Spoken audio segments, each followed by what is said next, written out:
ಶ್ರೀ ಕ್ಷೇತ್ರ ಧರ್ಮಸ್ಥಳ ಗ್ರಾಮಾಭಿವೃದ್ಧಿ ಯೋಜನೆ ಬೈಂದೂರು ಹಾಗೂ ತಾಲೂಕು ಪ್ರವರ್ತಕರಾಗಿ ನಬಾರ್ಡ್ ಸಂಸ್ಥೆ ಬೆಂಗಳೂರು ಇವರ ಸಹಯೋಗದೊಂದಿಗೆ ದುರ್ಗಾ ಪರಮೇಶ್ವರಿ ದೇವಸ್ಥಾನ ಇಡೂರು ಕುഞ്ഞാಡಿಯಲ್ಲಿ ಅರ್ಚಕರಾಗಿ ರಾಘವೇಂದ್ರ ಆಚಾರ್ಯ ಉಪಸ್ಥಿತಿಯಲ್ಲಿ ನೂತನ ಶ್ರೀ ದುರ್ಗಾ ಪರಮೇಶ್ವರಿ ರೈತ ಆಸಕ್ತ ಗುಂಪನ್ನು ಶ್ರೀ ಮೂಕಾಂಬಿಕಾ ಭತ್ತ ಬೆಳೆಗಾರ ಒಕ್ಕೂಟ ಬೈಂದೂರು ವಲಯದ ಅಧ್ಯಕ್ಷ ಚಂದ್ರ ಪೂಜಾರಿಯವರು ಉದ್ಘಾಟಿಸಿದರು.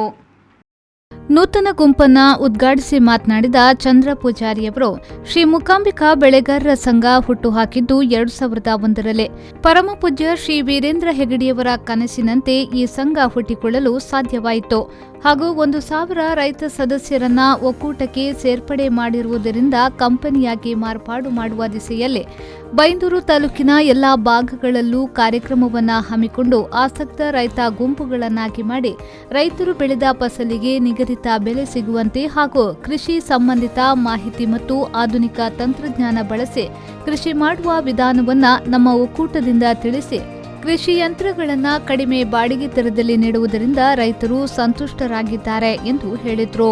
ಶ್ರೀ ಮೂಕಾಂಬಿಕಾ ಭತ್ತ ಬೆಳೆಗಾರರ ಸಂಘವನ್ನು ಹುಟ್ಟುಕೊಂಡಿದ್ದು 2014ರಲ್ಲಿ ನಬಾರ್ಡ್ ಪ್ರಾಯೋಜಕತ್ವದಲ್ಲಿ ಈ ಸಂಘವನ್ನು ಉದ್ಘಾಟನೆಗೊಂಡಿತು, ಹುಟ್ಟಿಕೊಂಡಿತು. ಪರಮ ಪೂಜ್ಯ ಹೆಗ್ಗಡೆಯವರ ಒಂದು ಕನಸಿನ ಕೂಸಾಗಿ ಈ ಒಂದು ಒಕ್ಕೂಟ ಹುಟ್ಕೊಂಡಿತ್ತು. ಇಲ್ಲಿವರೆಗೆ ನಾವೊಂದು 2-3 ಗ್ರಾಮವನ್ನು ಮಾತ್ರ ನಾವು ತಗೊಂಡು ಸೀಮಿತಗೊಳಿಸಿ ಅಲ್ಲಿ ಕೂಡ ಸಂಘ ಮೆಂಬರ್ ಅನ್ನು ಮಾಡಿಕೊಂಡು ನಾವು ಸೌಲಭ್ಯವನ್ನು ಕೊಡ್ತಾ ಇದ್ದೀವಿ. ಇವಾಗ ಸ್ವಲ್ಪ ವಿಸ್ತರಣೆ ಮಾಡಿ 1,000 ಮೆಂಬರ್ ಆಗಬೇಕು ಅನ್ನುವಂತ ಒಂದು ನಿರ್ದೇಶನ ಬಂದ ಹಿನ್ನೆಲೆಯಲ್ಲಿ ಬೇರೆ ಬೇರೆ ಹತ್ತಿರದ ಗ್ರಾಮಗಳಿಗೂ ಕೂಡ ನಾವು ಇದನ್ನು ವಿಸ್ತರಣೆ ಮಾಡಿಕೊಂಡು 1,000 ರೈತರನ್ನು ಒಗ್ಗೂಡಿಸಿಕೊಂಡು ಈ ಒಂದು ಒಕ್ಕೂಟವನ್ನು ಬಲಪಡಿಸಬೇಕು, ಒಕ್ಕೂಟದಿಂದ ಕಂಪನಿ ಆಕ್ಟಿಗೆ ಬದಲಾಗಬೇಕು ಅನ್ನುವಂತ ಮಾರ್ಗದರ್ಶನದೊಂದಿಗೆ ನಾವು ಇವತ್ತು ಒಂದು ಸಂಘವನ್ನು, ರೈತ ಆಸಕ್ತ ಸಂಘವನ್ನು ಬೇರೆ ಬೇರೆ ಕಡೆಯಲ್ಲಿ ಮಾಡ್ತಾ ಬಂದಿದ್ದೇವೆ. ನಮ್ಮ ಸಂಘದ ಮುಖ್ಯ ಉದ್ದೇಶ 2014ರಲ್ಲಿ ನಮಗೆ ಯಾವುದೇ ಯಾಂತ್ರಿಕತೆ ಬಗ್ಗೆ ಯಾವುದೇ ಮಾಹಿತಿ ಇಲ್ಲ. ಶ್ರೀ ಮೂಕಾಂಬಿಕಾ ಭತ್ತ ಬೆಳೆಗಾರರ ಒಕ್ಕೂಟದ ಸಿಇಒ ಅನಿಲ್ ಅವರು ಪ್ರಾಸ್ತಾವಿಕವಾಗಿ ಮಾತನಾಡಿ ರೈತರಿಗೆ ಸರಿಯಾದ ಮಾಹಿತಿ ಮತ್ತು ಸವಲತ್ತು ಸಿಗುವ ನಿಟ್ಟಿನಲ್ಲಿ ರೈತ ಆಸಕ್ತ ಗುಂಪನ್ನು ಮಾಡಿಕೊಂಡು ರೈತರಿಗೆ ಸವಲತ್ತು ಸಿಗುವಲ್ಲಿ ಒಕ್ಕೂಟದಿಂದ ಸಹಕಾರಿಯಾಗಿದೆ ಎಂದು ಹೇಳಿದರು. ನಮ್ಮ ಧರ್ಮಸ್ಥಳ ಗ್ರಾಮಾಭಿವೃದ್ಧಿ ಯೋಜನೆಯಲ್ಲಿ ಮಾಡಿಕೊಂಡಂತ ಇವತ್ತು ಸ್ವಸಹಾಯ ಸಂಘಗಳು ಅಥವಾ ಇವತ್ತು ಯೋಜನೆ ಒಂದಷ್ಟು ನಮ್ಮ ಹೆಸರುವಾಸಿ ಆಗ್ಬೇಕಾ ಅಥವಾ ರಾಜ್ಯ ಮಟ್ಟದಲ್ಲಿ ಅಂತಾರಾಷ್ಟ್ರೀಯ ಮಟ್ಟದಲ್ಲಿ ಗುರುತಿಸಿಕೊಳ್ಬೇಕು ಅಂತಾದ್ರೆ ನಿಜವಾದ ಕಾರಣ ಅದು ಸ್ವಸಹಾಯ ಸಂಘದ ಪರಿಕಲ್ಪನೆಯನ್ನು ಕೊಟ್ಟವರೇ ಪರಮ ಪೂಜ್ಯ ವೀರೇಂದ್ರ ಹೆಗ್ಗಡೆ ಅವರು.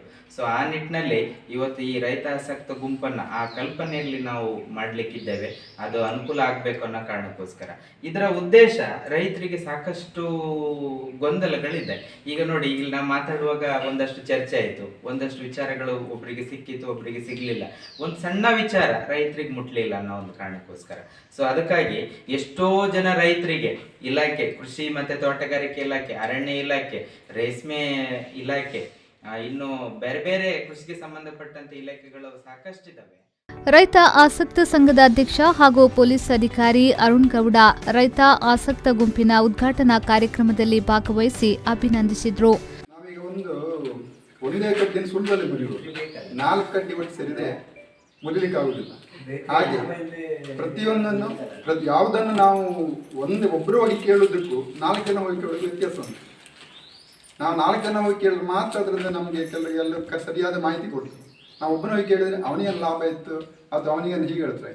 ನಾವು ಸಂಘಟನೆ ಒಟ್ಟು ಸೇರಿ ಮತ್ತೆ ನಾವು ಒಟ್ಟಿಗೆ 4 ಜನ ಮಾಡುವ ಕೆಲಸ ಸಕ್ಸಸ್ ಆಗುತ್ತೆ.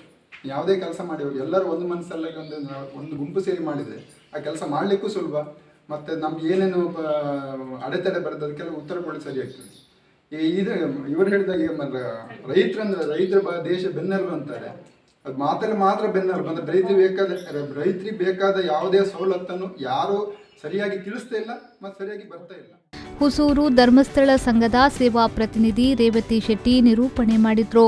ಪ್ರೇಮ್ಗೌಡ ಸ್ವಾಗತಿಸಿದ್ರು. ಕಾರ್ಯಕ್ರಮದಲ್ಲಿ ಯುವ ಕೃಷಿಕ ಹಾಗೂ ಸೇವಾ ಪ್ರತಿನಿಧಿ ಶಶಿಕುಮಾರ್ ಪೂಜಾರಿ ಮತ್ತು ಊರಿನ ರೈತ ಆಸಕ್ತ ಗುಂಪಿನ ಸದಸ್ಯರು, ಗೌರವ ಅಧ್ಯಕ್ಷರಾದ ರಮೇಶ್ ಗಾಣಿಗ, ಗ್ರಾಮ ಪಂಚಾಯತ್ ಸದಸ್ಯರಾದ ರಾಘವೇಂದ್ರ ಪೂಜಾರಿ, ಅರ್ಚಕರಾದ ದತ್ತಾತ್ರೇಯ ಭಟ್, ಪೊಲೀಸ್ ಅಧಿಕಾರಿ ಅರುಣ್ ಗೌಡ, ರಾಜೀವ್ ಶೆಟ್ಟಿ, ಪ್ರಭಾಕರ್ ಮೊಗವೀರ ಹಾಗೂ ಯುವ ಕೃಷಿಕ ಶಶಿಕುಮಾರ್ ಪೂಜಾರಿ ಮುಂತಾದ ರೈತರು ಉಪಸ್ಥಿತರಿದ್ದರು.